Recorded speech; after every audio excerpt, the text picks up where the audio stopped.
تاریخ اسلام میں اہل بیت کی بہت زیادہ اہمیت ہے، اور واقعہ کربلا کے بارے میں ہمارا اعتقاد یہ ہے کہ اگر یہ نہیں ہوتا تو اسلام زندہ نہیں ہوتا آج تو۔ لیکن جماعت احمدیہ کے کتابی لٹریچر میں تو شاید اس بات کا ذکر ہوگا، لیکن کسی محفل میں یا کسی کئی دفعہ ہو چکا ہے، میں نے اس کا ذکر نہیں سنا۔ کئی دفعہ بیٹھے تشریف رکھیں۔ ہمارا یہ عقیدہ ہے کہ قرآن اسلام اس وقت زندہ ہو چکا تھا اور ہمیشہ کے لیے زندہ ہو چکا تھا جب قرآن تکمیل کو پہنچا ہے، اور جب آن حضرت صلی اللہ علیہ وآلہ وسلم کو آخری شارع نبی کے طور پر ہمیشہ کے لیے دنیا کا نمونہ بنا دیا گیا۔ اس لیے واقعہ کربلا نے اسلام کو نقصان پہنچایا ہے، فائدہ نہیں پہنچایا۔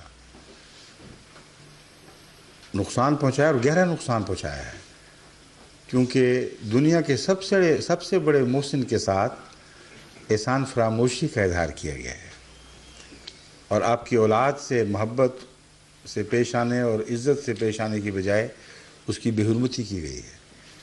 اللہ تعالیٰ اس طرح مذاہب کو زندہ نہیں کیا کرتا کہ اپنے پیاریوں کی بے عزتیاں کروا کر مذاہب کو زندہ کرے۔ اس لیے صرف شیعہ مقررین کا ایک ٹکسالی کا فکرہ ہے، اس میں کوئی حقیقت نہیں ہے۔ اسلام کی زندگی کا تعلق کربلا سے نہیں ہے۔ اسلام کی زندگی کا تعلق رسول اللہ صلی اللہ علیہ وسلم اور قرآن کریم اور وہ صحابہ جو آپ نے پیدا کیے، ان کے اخلاق، ان کے اعمال حسنہ سے ہے، اور یہ کسی واقعہ کربلا کا محتاج نہیں۔ واقعہ کربلا سے پہلے بھی تو میدان جنگ میں مسلمانوں کو قربانیاں دینی پڑی ہیں، اور رسول اللہ صلی اللہ علیہ وآلہ وسلم خود ایک موقع پر اتنے زخمی ہوئے کہ لوگوں نے اعلان کر دیا، دشمنوں نے، کہ آپ وفات پا شہید ہو گئے۔ انہوں نے تو شہید نہیں کہا، انہوں نے قتل کر دی۔ اور اس واقعہ کا ذکر قرآن کریم نے اس طرح پیش فرمایا ہے کہ اس سے بہت نقصان پہنچا ہے، تکلیف ہوئی ہے، اور استغفار کرنی چاہیے ان لوگوں کو جو اس واقعہ کے شاہد ہیں، اور اس کے بد نتائج سے اللہ نے محض اپنے رحم سے ان کو بچا لیا۔ تو رسول اللہ صلی اللہ علیہ وآلہ وسلم کی قریبی شہادت سے تو اتنا نقصان پہنچا تھا کہ قرآن کریم نے اس کا ذکر کیا ہے اور اپنے فضل کا اظہار فرمایا ہے کہ خدا کا فضل نہ ہوتا تو وہ تمہیں نہ بچاتا، اس کا بہت بڑا نقصان ہونا تھا۔ لیکن رسول اللہ صلی اللہ علیہ وسلم کے نواسوں کی شہادت سے اسلام زندہ ہو گیا، یہ کیسے ہو سکتا ہے؟ پھر واقعہ کربلا میرے نزدیک انتہائی دردناک واقعہ ہے، جس پر مسلمانوں کو استغفار کرنا چاہیے، اور پہلوں کے لیے بھی استغفار جائز ہے، آئندہ لوگوں کے لیے بھی استغفار جائز ہے۔ قرآن کریم تعلیم دیتا ہے کہ اپنے آباء و اجداد کے لیے بھی استغفار کرو۔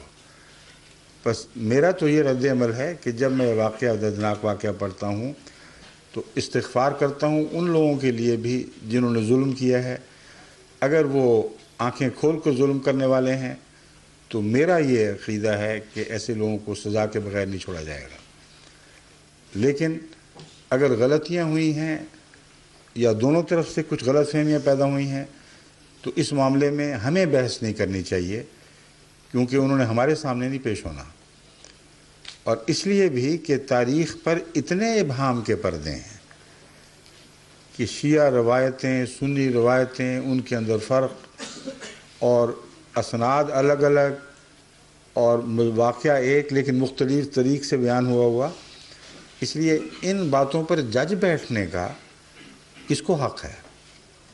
جبکہ ہمارے فیصلے سے فرق بھی نہیں پڑنا، فیصلہ اللہ نے کرنا ہے اور قیامت کی بات کرنا ہے۔ تو فضول بحثوں میں امت کو پھاڑا جائے، اختلاف کیا جائے، یہ اپنے نقصان کے سوا اور کچھ نہیں آپ کو دے گا۔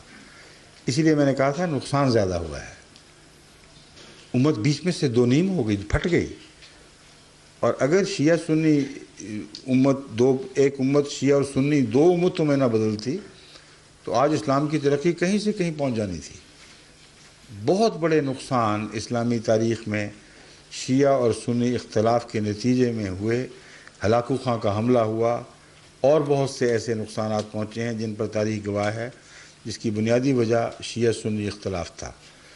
تو اس لیے میرے نزدیک اگر آپ اجازت دیں معذرت کے ساتھ، میں یہ تسلیم نہیں کرتا کہ اس واقعے سے اسلام زندہ ہوا ہے. اس واقعے سے اسلام کی زندگی کو بڑا سخت صدمہ پہنچا ہے اور اس کے نقصان آج تک ہم دنیا میں دیکھ رہے ہیں. شکریہ.